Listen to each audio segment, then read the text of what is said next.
கலாத்தியருக்கு நிறுவம் 1வது அதிகாரம். மனுஷராலும் அல்ல, மனுஷன் மூலமாயும் அல்ல, இயேசு கிறிஸ்துவினாலும் அவரை மரித்தோரிலிருந்து எழுப்பின பிதாவாகிய தேவனாலும் அப்போஸ்தலனாயிருக்கிற பவுலாகிய நானும் என்னுடனே கூட இருக்கிற சகோதரர் எல்லாரும் கலாத்தியா நாட்டில் உள்ள சபைகளுக்கு எழுதுவதாவது: பிதாவாகிய தேவனாலும் நம்முடைய கர்த்தராகிய இயேசு கிறிஸ்துவினாலும் உங்களுக்கு கிருபையும் சமாதானம் உண்டாவதாக. அவர் நம்மை இப்பொழுதிருக்கிற பொல்லாத பிரபஞ்சத்தினின்று விடுவிக்கும்படி நம்முடைய பிதாவாகிய தேவனுடைய சித்தத்தின்படியே நம்முடைய பாவங்களுக்காக தம்மை தாமே ஒப்புக் கொடுத்தார். அவருக்கு என்றென்றைக்கும் உள்ள சதா காலங்களிலும் மகிமை உண்டாவதாக. ஆமேன். உங்களை கிறிஸ்துவின் கிருபையினாலே அழைத்தவரை நீங்கள் இவ்வளவு சீக்கிரமாய் விட்டு வேறொரு சுவிசேஷத்திற்கு திரும்புகிறதை பற்றி நான் ஆச்சரியப்படுகிறேன். வேறொரு சுவிசேஷம் இல்லையே. சிலர் உங்களை கலகப்படுத்தி கிறிஸ்துவனுடைய சுவிசேஷத்தை புரட்ட மனதாக இருக்கிறார்களே இல்லாமல் வேறல்ல. நாங்கள் உங்களுக்கு பிரசங்கித்த சுவிசேஷத்தை இல்லாமல் நாங்களாவது வானத்திலிருந்து வருகிற ஒரு தூதனாவது வேறொரு சுவிசேஷத்தை உங்களுக்கு பிரசங்கித்தால் அவன் சபிக்கப்பட்டவனாக இருக்க கடவன். முன் சொன்னது போல மறுபடியும் சொல்லுகிறேன், நீங்கள் ஏற்றுக்கொண்ட சுவிசேஷத்தை அல்லாமல் வேறொரு சுவிசேஷத்தை ஒருவன் உங்களுக்கு பிரசங்கித்தால் அவன் சபிக்கப்பட்டவனாயிருக்க கடவன். இப்பொழுது நான் மனுஷரையா தேவனையா யாரை நாடி போதிக்கிறேன்? மனுஷரையா பிரியப்படுத்த பார்க்கிறேன்? நான் இன்னும் மனுஷரை பிரியப்படுத்தவனாயிருந்தால் நான் கிறிஸ்துவின் ஊழியக்காரன் அல்லவே. மேலும் சகோதரரே, என்னால் பிரசங்கிக்கப்பட்ட சுவிசேஷம் மனுஷருடைய யோசனையின்படியானதல்லவென்று உங்களுக்கு தெரிவிக்கிறேன். நான் அதை ஒரு மனுஷனால் பெற்றதுமில்லை, மனுஷனால் கற்றதுமில்லை. இயேசு கிறிஸ்துவே அதை எனக்கு வெளிப்படுத்தினார். நான் யூத மார்க்கத்திலிருந்தபோது என்னுடைய நடக்கை குறித்து கேள்விப்பட்டிருப்பீர்கள். தேவனுடைய சபையை நான் மிகவும் துன்பப்படுத்தி அதை பாழாக்கி என் ஜனத்தாரில் என் வயதுள்ள அநேகரை பார்க்கலாம் யூத மார்க்கத்திலே தேறினவனாய் என் பிதாக்களுடைய பாரம்பரிய நியாயங்களுக்காக மிகவும் பக்தி வைராக்கியமுள்ளவனாக இருந்தேன்.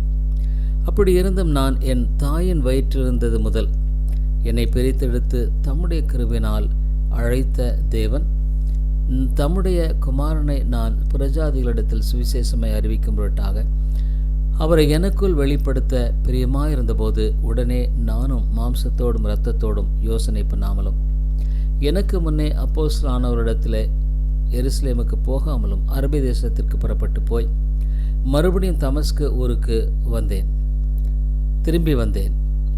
3 வருஷம் சென்ற பின்பு பேதுருவை கண்டுகொள்ளும்படி நான் எருசலேமுக்கு போய் அவனிடத்தில் 15 நாள் தங்கியிருந்தேன். கர்த்தருடைய சகோதரனாகிய யாக்கோபை தவிர அப்போஸ்தலரில் வேறொருவரையும் நான் காணவில்லை. நான் உங்களுக்கு எழுதுகிற இவைகள் பொய்யல்லவென்று தேவனுக்கு முன்பாக நிச்சயமாய் சொல்லுகிறேன். பின்பு சீரியா சிலிசியா நாடுகளின் புறங்களில் வந்தேன். மேலும் யூதேயா தேசத்திலே கிறிஸ்துவுக்குள்ளான சபைகளுக்கு முகமறியாதவனாக இருந்தேன். முன்னே நம்மை துன்பப்படுத்தினவனே தான் அழிக்க தேடின விசுவாசத்தை இப்பொழுது பிரசங்கிக்கிறான் என்பதை மாத்திரம் அவள் கேள்விப்பட்டிருந்து என்னை பற்றி தேவனை மகிமைப்படுத்தினார்கள். கலாத்தியருக்கு நிறுவம் 2வது அதிகாரம். 14 வருஷம் சென்ற பின்பு நான் தீத்துவை கூட்டிக் கொண்டு பர்னபாவுடனே கூட மறுபடியும் எருசலேமுக்கு போனேன். நான் தேவ அறிவிப்பினாலே போய் பிரஜாதிகளிடத்தில் நான் பிரசங்கிக்கிற கிறிஸ்துவ சுவிசேஷத்தை அவர்களுக்கு விவரித்து காண்பித்தேன். ஆயினும் நான் ஓடினதும் வீணாகாதபடிக்கு எண்ணிக்கையுள்ளவர்களுக்கு தனிமையாய் விவரித்து காண்பித்தேன். ஆனாலும் என்னுடனே கூட இருந்த தீத்து கிரேக்கனாயிருந்தும் விருத்த சேதனம் பண்ணிக்கொள்ளும்படிக்கு கட்டாயம் பண்ணப்படவில்லை.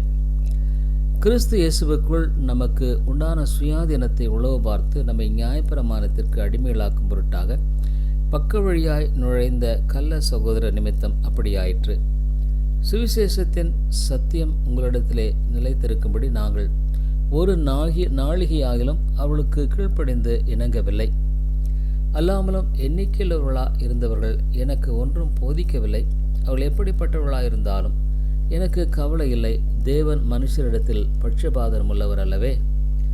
அதுவுமல்லாமல் விருத்த சேதனம் உள்ளவர்களுக்கு அப்போஸ்தலனா இருக்கும்படி பேதுருவை பலப்படுத்தினவர் பிரஜாதிகளுக்கு அப்போஸ்தலனா இருக்கும்படி என்னையும் பலப்படுத்தினபடியால் விருத்த சேதனம் உள்ளவர்களுக்கு சுவிசேஷத்தை பிரசங்கிக்கும்படி பேதுருவுக்கு கையளிக்கப்பட்டது போல, விருத்த சேதனம் இல்லாதவர்களுக்கு பிரசங்கிக்கும்படி அது எனக்கும் கையளிக்கப்பட்டதென்று அவர்கள் கண்டு, எனக்கு அளிக்கப்பட்ட கிருபையை அறிந்தபோது தூண்களாக எண்ணப்பட்ட யாக்கோவும் கேபாவும் யோவானும் தாங்கள் விருத்த சேதனம் உள்ளவர்களுக்கும் நாங்கள் பிரஜாதிகளுக்கும் பிரசங்கிக்கும்படி அந்யோன்ய ஐக்கியத்திற்கு அடையாளமாக எனக்கும் பர்னபாவுக்கும் வலுகை கொடுத்து தரித்திரை நினைத்து கொள்ளும்படி மாத்திரம் சொன்னார்கள்.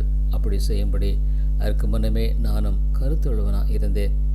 மேலும் பேதுரு அந்தியோகியாவுக்கு வந்தபோது அவன் மேல் குற்றம் சுமத்தியதினால் நான் முகமுகமாய் அவனுடைய எதிர்த்தேன்.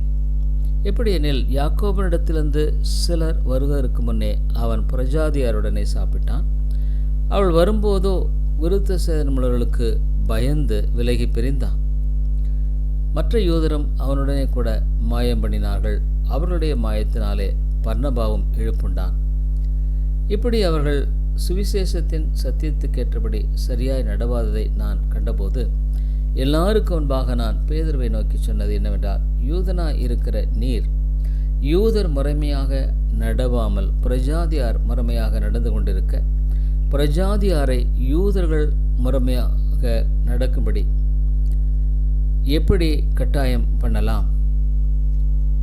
பிரஜாதியாரில் பிறந்த பாவிகளாயிராமல் சுபாவத்தின்படி யூதராயிருக்கிற நாமும் இயேசு கிறிஸ்துவை பற்றும் விசுவாசத்தினாலே அன்றி நியாயப்பிரமாணத்தின் கிரியைகளினாலே மனுஷ நீதியமாக்கப்படுவதில்லை என்று அறிந்து, நியாயப்பிரமாணத்தின் கிரியைகளினால் அல்ல, கிறிஸ்து இயேசுவை பற்றும் விசுவாசத்தினாலே நீதிமான்களாக்கப்படும் படிக்கு கிறிஸ்து இயேசுவின் மேல் விசுவாசிகளானோம்.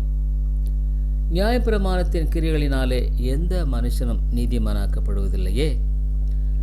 கிறிஸ்துவுக்குள் நீதிமான்களாக்கப்படும்படி நாடுகிற நாமும் பாவிகளாக காணப்படுவோமானால் கிறிஸ்து பாவத்திற்கு காரணரோ அல்லவே. நான் இடித்து போட்டவைகளையே நான் மறுபடியும் கட்டினால் பிரமாணத்தை மீறுகிறவன் என்று காணப்படுவேன். தேவனுக்கென்று பிழைக்கும்படி நான் நியாயப்பிரமாணத்திற்கு மரித்தேனே. கிறிஸ்துவுடனே கூட சிலுவையில் அறையப்பட்டேன், ஆயினும் பிழைத்திருக்கிறேன். இனி நான் அல்ல, கிறிஸ்துவே எனக்குள் பிழைத்திருக்கிறார். நான் இப்பொழுது மாம்சத்தில் பிழைத்திருக்கிறதோ, எனில் அன்பு கூர்ந்து எனக்காக தம்மை தாமே ஒப்புக் கொடுத்த தேவனுடைய குமாரனை பற்றும் விசுவாசத்தினாலே பிழைத்திருக்கிறேன். நான் தேவனுடைய கிருபையை விருதாவாக்குகிறதில்லை.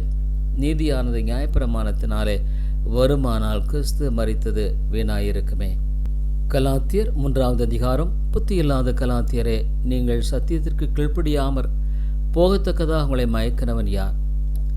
இயேசு கிறிஸ்து சிலுவையில் அறையப்பட்டவராக உங்கள் கண்களுக்கு முன் பிரதியட்சமாய் உங்களுக்குள்ளே வெளிப்படுத்தப்பட்டிருந்தாரே. ஒன்றை மாத்திரம் உங்களிடத்தில் அறிய விரும்புகிறேன். நியாயப்பிரமாணத்தின் கிரியைகளினாலேயோ விசுவாச கேள்வியினாலேயோ எதினாலே ஆவியை பெற்றீர்கள்? ஆவியினாலே ஆரம்பம் பண்ணின நீங்கள் இப்பொழுது மாம்சத்தினாலே முடிவை பெறப் போகிறீர்களோ? நீங்கள் இத்தனை புத்தியனரா? இத்தனை பாடுகளையும் வீணாய்ப்பட்டீர்களோ? அவைகள் வீணாய் போயிற்றே. அன்றியும் உங்களுக்கு ஆவியை அளித்து உங்களுக்குள்ளே அற்புதங்களை நடப்பிக்கிறவர் அதை நியாயப்பிரமாணத்தின் கிரியைகளினாலேயோ விசுவாச கேள்வியினாலேயோ எதினாலே செய்கிறார்? அப்படியே ஆபிரகாம் தேவனை விசுவாசித்தான், அது அவனுக்கு நீதியாக எண்ணப்பட்டது. ஆகையால் விசுவாச மார்க்கத்தார்கள் எவர்களோ அவர்களே ஆபிரகாமின் பிள்ளைகள் என்று அறிவீர்களாக. மேலும் தேவன் விசுவாசத்தினாலே பிரஜாதிகளை நீதிமான்களாக்குகிறார் என்று வேதம் முன்னாக கண்டு உனக்குள் சகல ஜாதிகளும் ஆசீர்வதிக்கப்படும் என்று ஆபிரகாமுக்கு சுவிசேஷமாய் முன்னறிவித்தது. அந்தபடி விசுவாச மார்க்கத்தார் விசுவாசமுள்ள ஆபிரகாமுடனே ஆசீர்வதிக்கப்படுகிறார்கள். நியாயப்பிரமாணத்தின் கிரியைக்காரராகிய யாவரும் சாபத்திற்குட்பட்டிருக்கிறார்கள். நியாயப்பிரமாண புஸ்தகத்தில் எழுதப்பட்டவைகளையெல்லாம் செய்யத்தக்கதாக அவைகளில் நிலைத்திராதவன் எவனோ அவன் சபிக்கப்பட்டவன் என்று எழுதியிருக்கிறதே.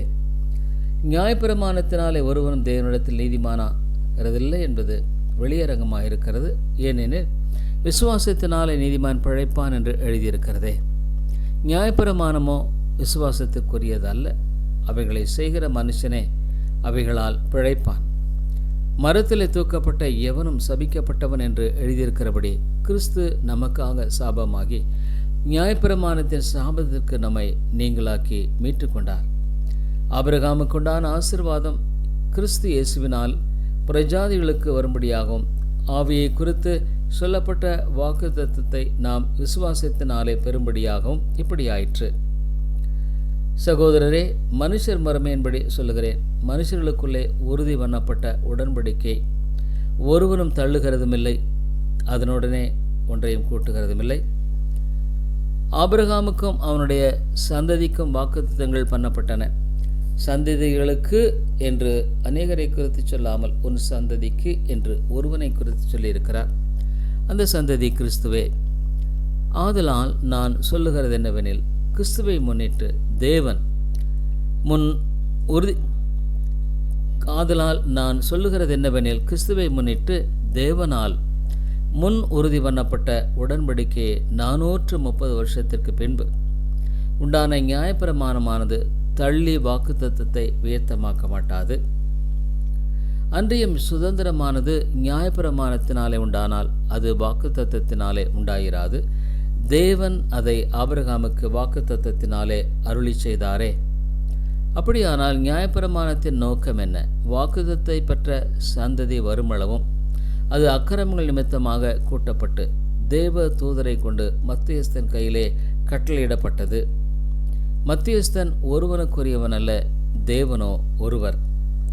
அப்படியானால் நியாயப்பிரமாணம் சொல்கிற வாக்குத்தத்தங்களுக்கு நியாயப்பிரமாணம் தேவனுடைய வாக்குத்தத்தங்களுக்கு விரோதமா? அல்லவே. உயிரை கொடுக்கத்தக்க நியாயப்பிரமாணம் அருளப்பட்டிருந்ததானால் நீதியானது நியாயப்பிரமாணத்தினால் உண்டாயிருக்குமே. அப்படி இராதபடியால் இயேசு கிறிஸ்துவை பற்றும் விசுவாசத்தினாலே பலிக்கிற வாக்குத்தத்தம் விசுவாசமுள்ளவர்களுக்கு அளிக்கப்படும்படி வேதம் எல்லாரையும் ஏகமாய் பாவத்தின் கீழ் அடைத்து போட்டது. ஆதலால் விசுவாசம் வருவதற்கு முன்னே வெளிப்பட போகிற விசுவாசத்திற்கு ஏதுவாக நாம் அடைக்கப்பட்டவர்களாய் நியாயப்பிரமாணத்தின் கீழ் காவல் பண்ணப்பட்டிருந்தோம்.